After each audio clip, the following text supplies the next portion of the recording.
Hey folks, last month when I posted my 7-minute Legion Remix world record, I said that with enough optimization the time could probably go below 5 minutes. What I should have said is that the time could be lowered by 5 minutes, because last week, with a team of 25 people, we completed a 10 to 80 speedrun in 1 minute and 58 seconds. Now, obviously that sounds impossible, but before I explain how this happened, it's important that you're familiar with the fundamental strategy we used for the speedrun. In my original video discussing the 7-minute world record, I went into an incredible amount of detail describing the overall record progression for Legion Remix, as well as a comprehensive explanation for how every single strategy was discovered and performed.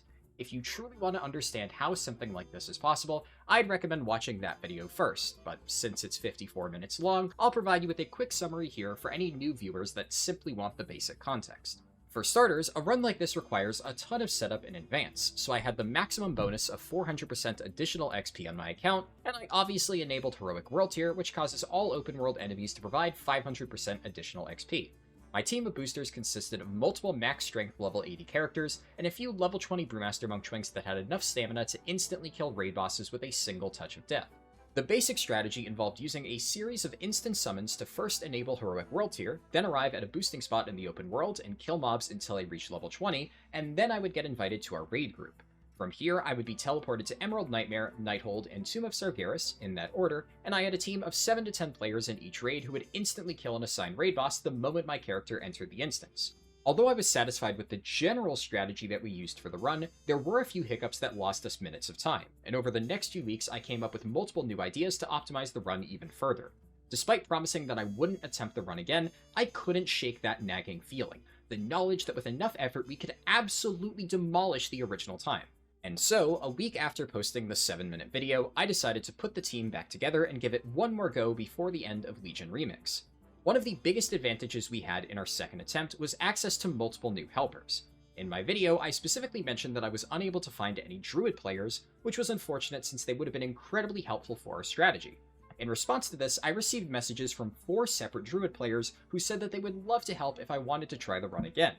As it so happens, one of the new Druids to join the team was Darken Bloodrage, another YouTuber who I mentioned by name in my original video, as he managed to get a 17-minute world record earlier in Legion Remix. We also managed to get a few new helpers on board who volunteered for the first run, but weren't able to make it at the time due to scheduling issues. With our roster now significantly larger than it was before, I was able to adjust the assignments for the later raids and cut down on any potential downtime due to players running from boss to boss. This was a great start, but more helpers doesn't necessarily translate into a faster run, especially not 5 minutes faster. The biggest change we made to our strategy was for the open world section. In the original run, it took me a little over 2 minutes to get from my starting level of 10 up until the point where I was ready to enter Emerald Nightmare. To top it off, in the original run, I only needed to reach exactly level 20 to ensure that I would safely reach level 80 from the subsequent kills of raid bosses. Due to some of the bugs that we ran into during the original run, I decided to cut Scorpiron and Goroth out of our strategy for Nighthold and TOS, respectively. While this would make the raids much easier and more consistent, it also meant that I was receiving 2 less bosses worth of experience, and based on my calculations, I now needed to reach level 22 before it was safe to enter the first raid. Thankfully, in the time since my first run was performed, the final phase of Legion Remix was released, and it introduced a brand new open world strategy that made every method before it look like a joke. If you played Legion Remix towards the end, you're probably already familiar with how powerful the Lost Legion Infernals were for speed leveling. While fighting one of these Infernals, they would spawn a large number of little demons, each of which gave fantastic experience. Ever since the final phase began, I had heard reports of people using these Infernals to level from 10 to 80, and the fastest times that I knew of were around 10 minutes. While it was abundantly clear that farming these demons was the best method for casual boosting, I wasn't actually sure that it would fit cleanly into my route. The demon waves take a bit of time to begin spawning after you engage the Infernal, and for this strategy we needed really high upfront experience to reach level 22. The overall experience efficiency didn't matter.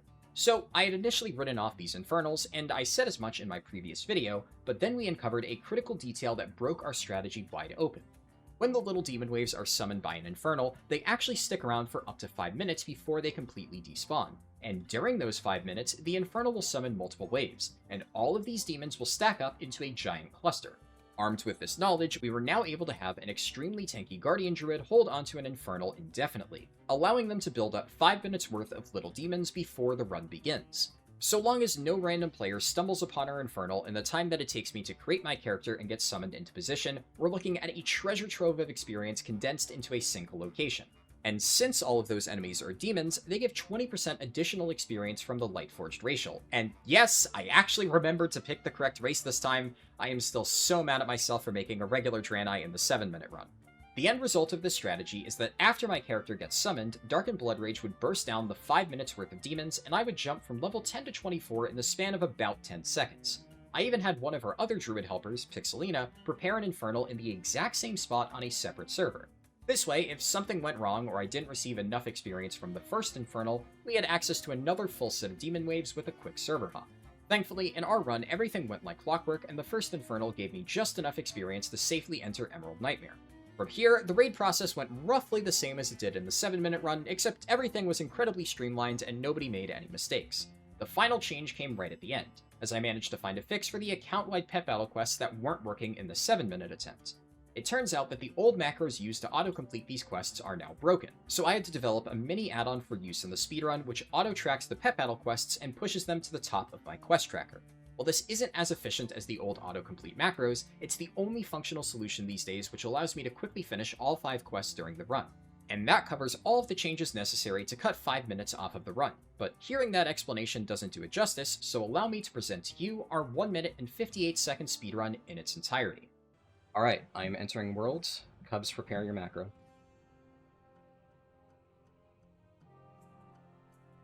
Spam your macro. Yep.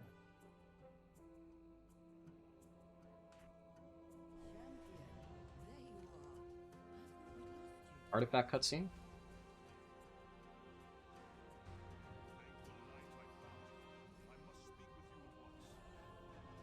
Taking the summon drop group, Tydrolor invite.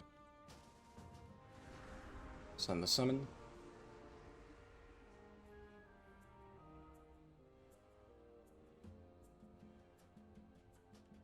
Drop group. Style kill.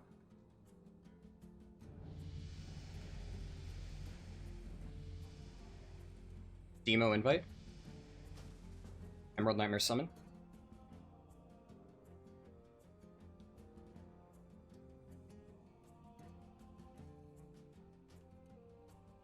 I'm on the loading screen. Emerald Nightmare kill bosses. What about me? Nighthold summon. Anybody in Emerald Nightmare kill your bosses. Just keep farming mobs.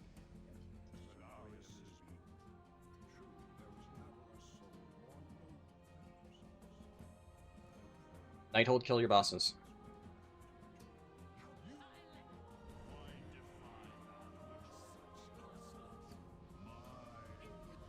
TOS start summon.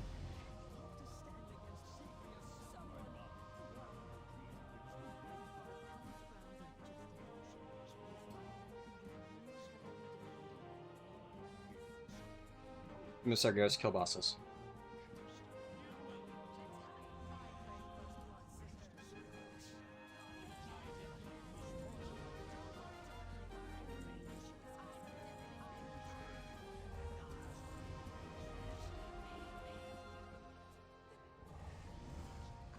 What about my Flash Infernal? Blade of You're 1 good. minute and You're good. 58 seconds. I did Let's not go! even think that was I'm possible. God. We got I'm the sorry, what? That was not even theoretically on my radar. Holy fuck. To be clear, when planning for this run, my initial goal was to get sub 4, with sub 3 as a potential long shot if everything went flawlessly. I had not even considered sub 2 as a possibility, and I was in a state of genuine shock when it happened. While I'm obviously really proud that I was able to organize this run, it wouldn't have been possible without the help of my amazing team of players. When I was planning to reattempt the run, I figured that only a few people would have the energy to try it again, but to my surprise, every single player returned and was excited at the idea of breaking the record once more. A full list of my team members can be seen on screen now, and I've included all of their names and relevant social links in the description below.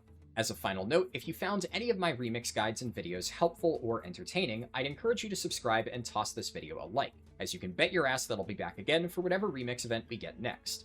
Oh, and if you're looking for information about Midnight 80 to 90 leveling, you're in luck because I'm starting testing for my guides within the next few days. This time around, I even plan on making a custom add-on that will help you follow my route in-game, and it'll be 100% free to download with no strings attached. Thanks for watching until the end of the video, and I'll catch you in the next one. Peace.